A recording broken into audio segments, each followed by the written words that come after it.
Voyez, il y a des choses qui vous sont arrivées simplement parce que vous êtes entrés dans l'assemblée. Personne n'a réellement prié pour vous. La Bible dit dans Psaume 133 versets 1 à 3, « Voici, qu'il est beau et qu'il est agréable pour des frères de demeurer ensemble dans l'harmonie. Quand nous nous rassemblons, personne ne vous a touché, personne n'a prié pour vous, mais les choses commencent à se produire.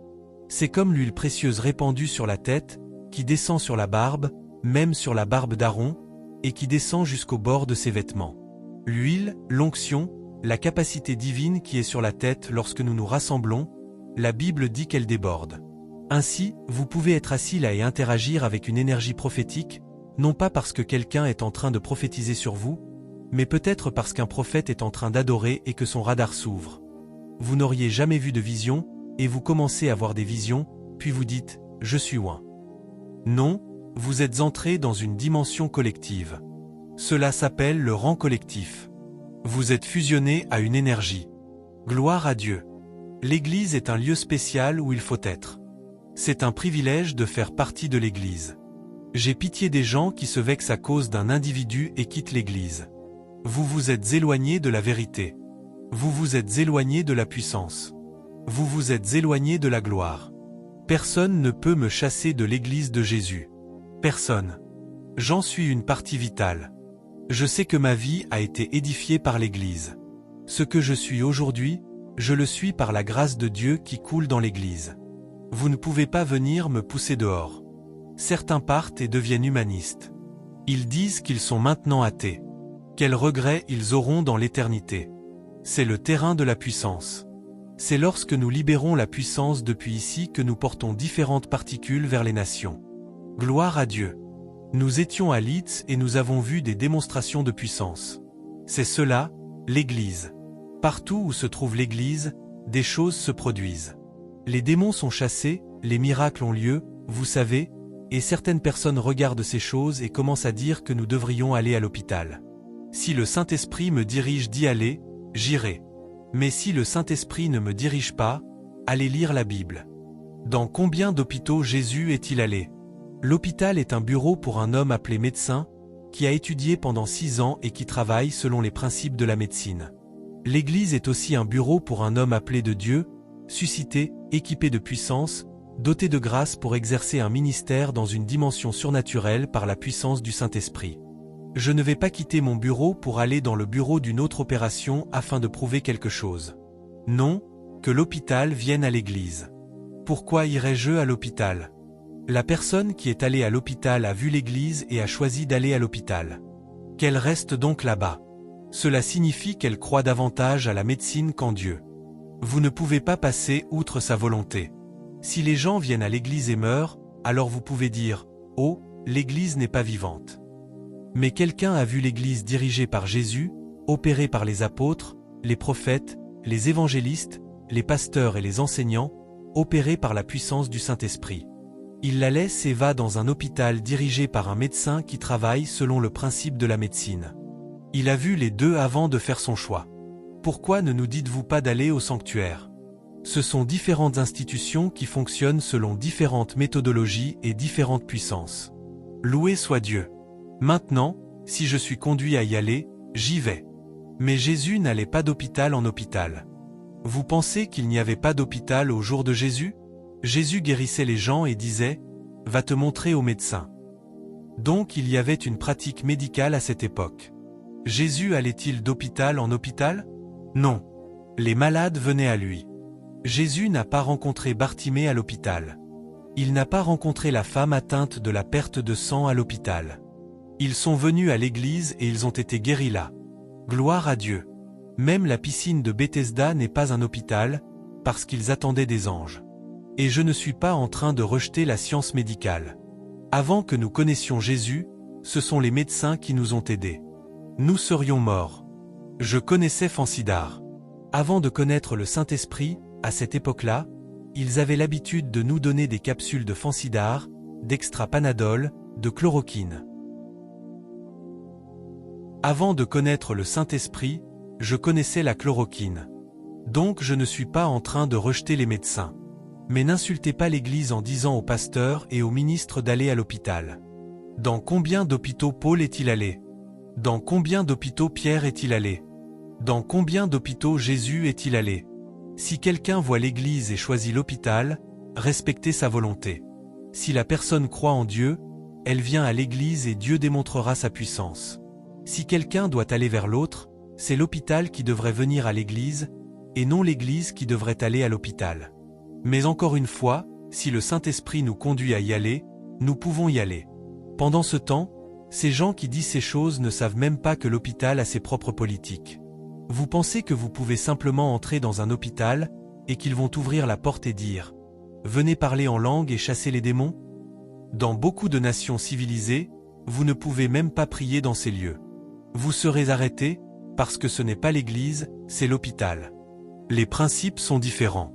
Là-bas, ils utilisent la médecine, la science médicale et la méthodologie qui y est appliquée. Et ici, en Afrique, où ce n'est pas aussi strict, ce n'est pas dans tous les hôpitaux que vous pouvez venir chaque jour. Peuvent-ils nous permettre d'opérer comme nous opérons? Si nous transportons cette atmosphère là-bas, peuvent-ils l'accepter? Parce que ce n'est pas de la magie. Il y a des moments où vous pouvez venir et libérer tranquillement la puissance de Dieu depuis votre esprit. Mais il y a d'autres moments où cela peut être intense.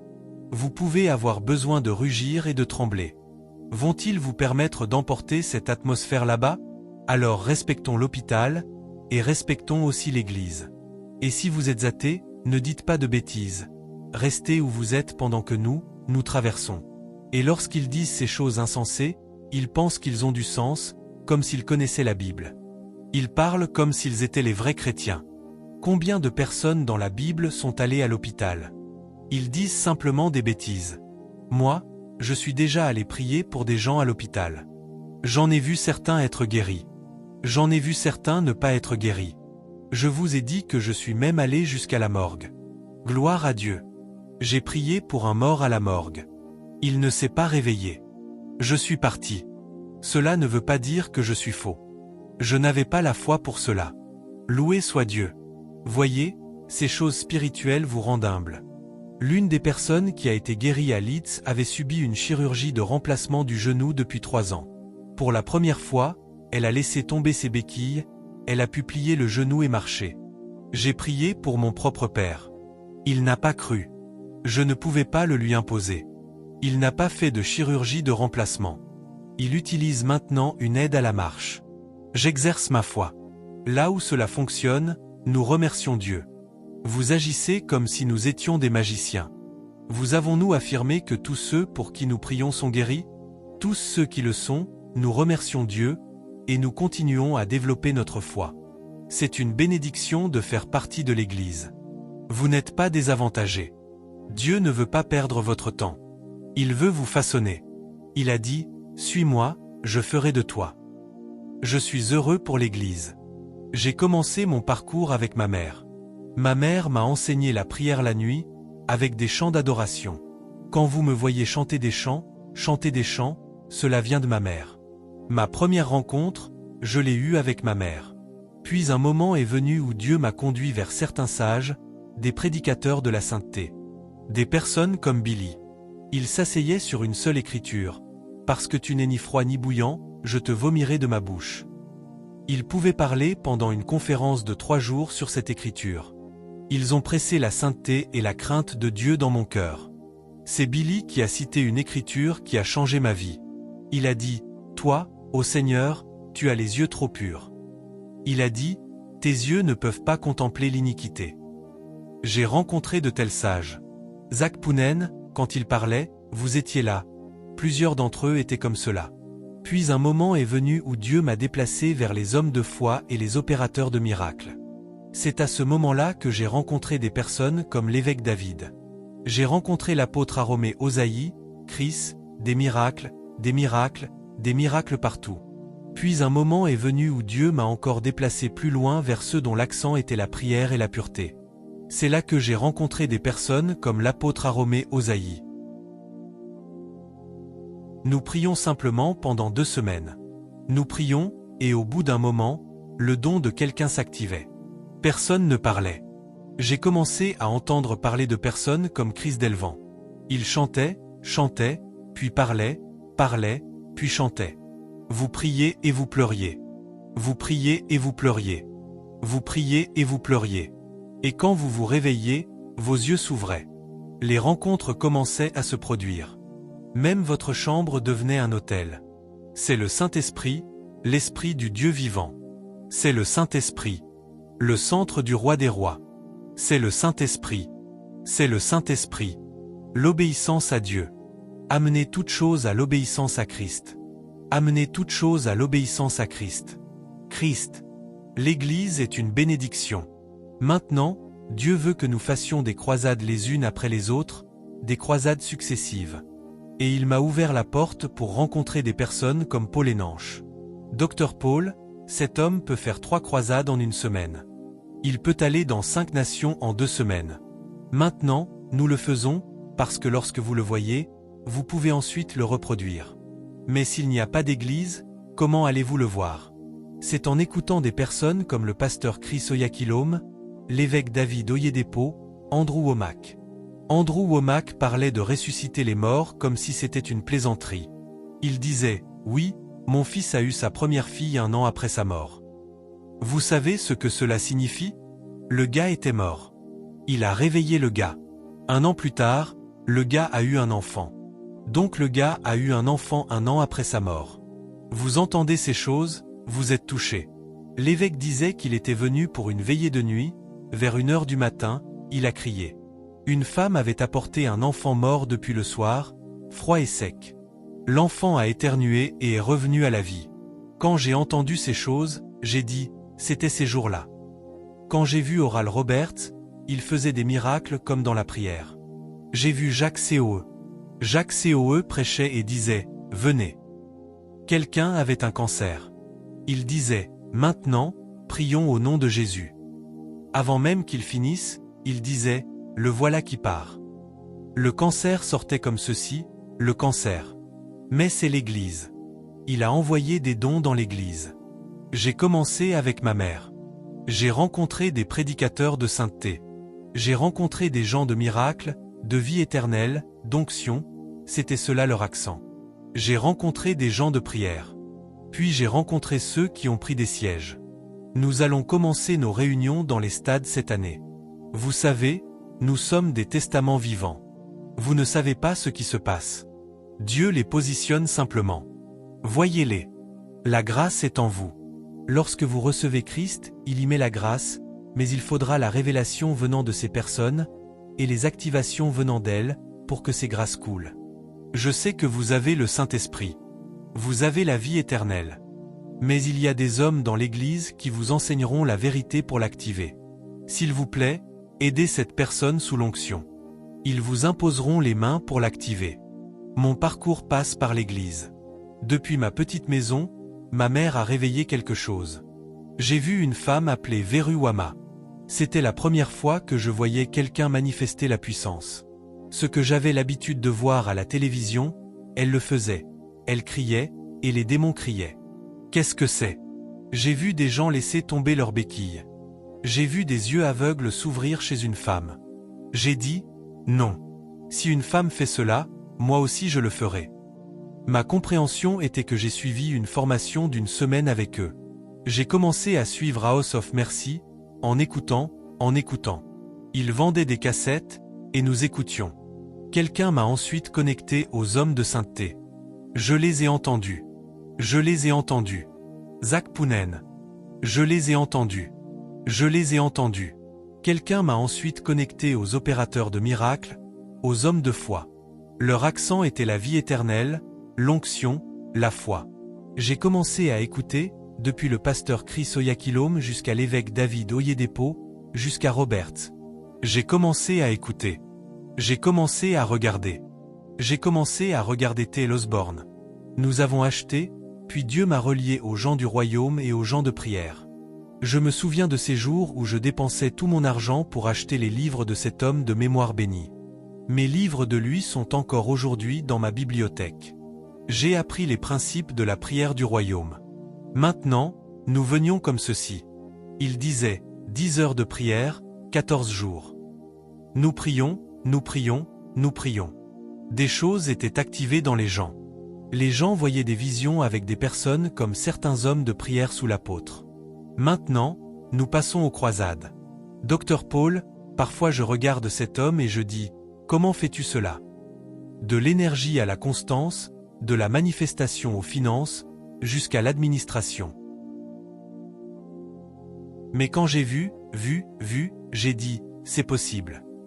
Moi, ma force, c'est l'écriture, mais parfois vous avez besoin de voir quelqu'un le faire et de dire, d'accord, cette chose est possible. Si vous combattez l'Église, vous perdrez ses ressources. Savez-vous qu'aujourd'hui certaines personnes pensent même que l'Église est un endroit où l'on peut aller prendre, que si vous avez besoin de quelque chose, vous allez le récupérer à l'Église, puis vous partez. Ainsi, vous voyez certaines personnes passer d'une église à une autre. Tous les 3 mois, elles appartiennent à une nouvelle église. Quand elles arrivent, vous les voyez autour, puis elles disent « J'ai besoin d'une voiture, j'ai besoin d'argent pour l'hôpital, et autre chose encore. » Quand vous leur donnez, après une semaine elles disparaissent. Elles sont déjà dans un autre endroit. Elles ont vu l'église comme un lieu où l'on vient prendre. Et parce que l'église est orientée vers la mission, elle sera toujours au service de l'humanité. Mais certains ont développé une certaine ruse. Ainsi, en une année, ils ont été membres de 4 églises. Non. Si vous faites partie de l'église, vous en faites partie comme quelqu'un qui appartient à Jésus. Tout ce qui vous concerne appartient à Jésus. Gloire à Dieu. Si vous avez cette compréhension, alors vous avez la compréhension de l'église. Et ensuite j'ai dit, en définissant davantage l'église, que nous définissons l'église de 3 grandes manières. Premièrement, comme un organisme vivant. L'Église n'est pas morte. L'Église est vivante. L'Église est un être, et cet être est vivant. C'est pourquoi la Bible dit dans 1 Corinthiens 12 verset 27 que vous êtes maintenant le corps de Christ, et vous êtes ses membres chacun pour sa part. Donc, lorsque vous traitez avec l'Église, vous traitez avec un corps vivant, avec Jésus comme tête. Vous suivez? L'Église est donc un être vivant, un organisme vivant. Et j'ai dit qu'à cet effet, il y a 4 mots et expressions principaux utilisés pour définir l'Église. Le premier, c'est le corps de Christ. Donc, partout où vous entendez « corps de Christ », il est question de l'Église. Éphésiens 1 verset 23 appelle l'Église le corps de Christ. Cela signifie que l'Église est vivante. Si vous entrez dans une Église, la vie de Dieu devrait vous toucher. L'onction devrait vous toucher. La lumière de Dieu, vous devriez interagir avec elle. C'est pourquoi parfois vous venez déprimé, et après le service, vous vous sentez chargé. Vous traitez avec un être vivant. Lisons à partir du verset 22 pour donner le contexte. Il dit qu'il a tout mis sous ses pieds, et qu'il l'a donné pour tête sur toute chose à l'Église. Puis le verset 23 dit, « Laquelle est son corps, la plénitude de celui qui remplit tout en tous. » Donc l'Église est un organisme vivant. C'est pourquoi elle est appelée le corps de Christ. Jésus est la tête, nous sommes le corps. Vous suivez cela? Donc elle est vivante. Il a donc un corps. Deuxièmement, nous avons dit que, parce qu'elle est un être vivant, elle est appelée l'épouse de Christ. Maintenant, en tant que corps de Christ, cela parle du fait qu'elle est vivante, ou pour parler correctement, qu'elle est vivante. En tant qu'épouse de Christ, cela parle d'une relation d'amour. Donc, lorsque vous venez à l'Église, ce n'est pas une transaction. Quand cela devient transactionnel, la corruption est entrée. Nous savons que si vous servez, Dieu vous bénira. Mais vous ne venez pas servir pour que Dieu vous bénisse. Ce qui signifie que si Dieu cesse de vous bénir, vous cessez de servir. Cela veut dire que vous ne faites pas partie de l'Église. Nous savons que si vous donnez, Dieu vous fera croître. Mais vous ne donnez pas pour être augmenté. Parce que si vous donnez pour être augmenté, et que vous n'êtes pas augmenté, vous cessez de donner. Cela veut dire que vous faites une transaction. Vous ne faites pas partie du corps. L'Église est appelée l'épouse de Christ parce qu'il existe une relation d'amour, un engagement de loyauté entre Christ et l'Église. J'ai déjà lu Éphésiens 5 verset 25. Marie, aimez vos femmes comme Christ a aimé l'Église et s'est livré lui-même pour l'Église. Donc c'est une question de relation. C'est pourquoi nous devons faire attention. Cette doctrine qui est devenue transactionnelle finira par produire des hommes charnels, peu importe à quel point ils sont passionnés par l'Église. Quand vous trouvez des gens qui prient chaque jour, ils ne prient pas vraiment. Non, ils achètent des choses chaque matin, chaque soir, chaque après-midi. Vous dites que Dieu a suscité un peuple de prière. Ce ne sont pas des gens de prière. La relation n'est pas là. Ils achètent des choses. Et parce que nous savons cela, nous continuons. Je ne dis pas que c'est mauvais. Nous prions pour les familles ici. Nous faisons une prière de 40 jours, et de temps en temps, selon l'inspiration, Dieu veut faire ceci, Dieu veut faire cela, parce qu'il n'a pas appelé la postérité de Jacob à le chercher en vain. Mais lorsque cela devient ceci, juste pour que les gens puissent venir, et que nous savons que si nous n'annonçons pas ces choses, ils ne viendront pas, cela signifie que nous sommes en train d'élever des escrocs.